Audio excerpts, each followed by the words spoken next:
This is Ryan from Now Gamer. And this is Adam, also from Now Gamer. Who's being a bit quiet. I'm trying to be better. Right, okay, well, we'll see how that goes. Anyway, Assassin's Creed 3, I haven't played it, you have.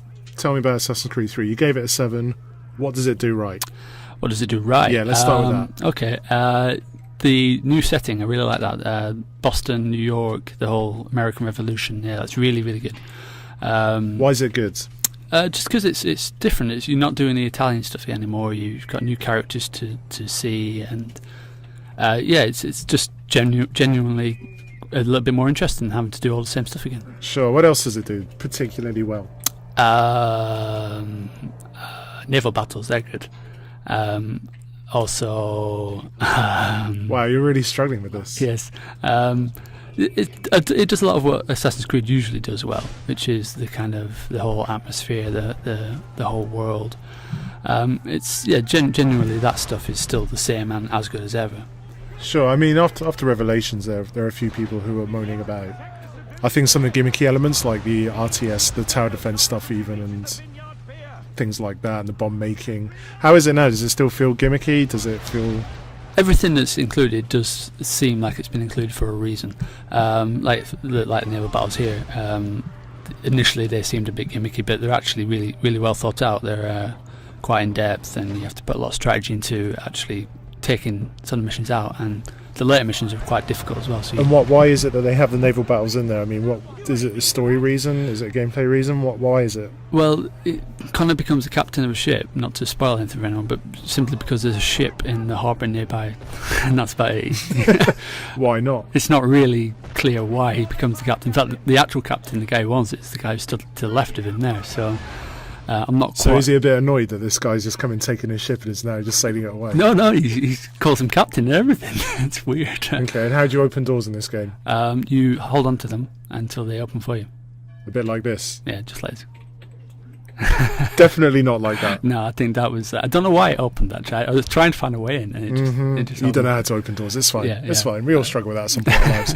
So about the actual assassinations themselves, how are they? Are they interesting to do? Are they varied? Not at all. There's only a couple where you actually get to decide how to tackle them.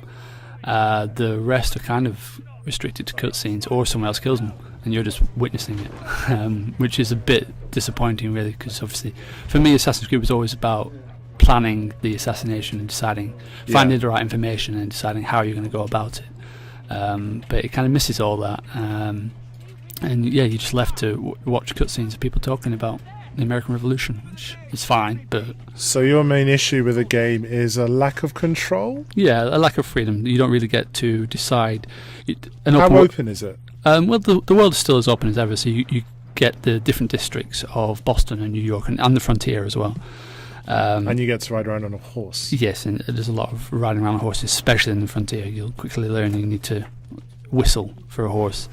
The hunting itself is a little bit throwaway as well. It's kind of boring, to be honest. Do you get to fight a bear?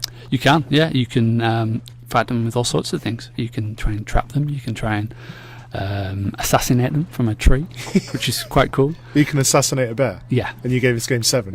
Unfortunately, it's not a mission to do so. What about multiplayer stuff? Because I know you were talking about that and you quite liked it. Yeah, multiplayer is really good. It's improved on the all the previous ones. Still mostly the same, admittedly. But there's new abilities, new maps, new gameplay modes. Is it the same kind of thing where... Because I played the multiplayer for Revelations, where it's still about being patient, about following people, about trying to blend in. Is it still that kind of gameplay? Yeah, very much. There's one called Wolfpack, I think, where it's a little bit faster, but apart from that, it's mostly stealth-based gameplay. But I think people don't realise that, and I think they need to bear that in mind, because it is a really good mod. Sure. Okay. Well, for Assassin's Creed fans, then, what would you say the best thing about this game is?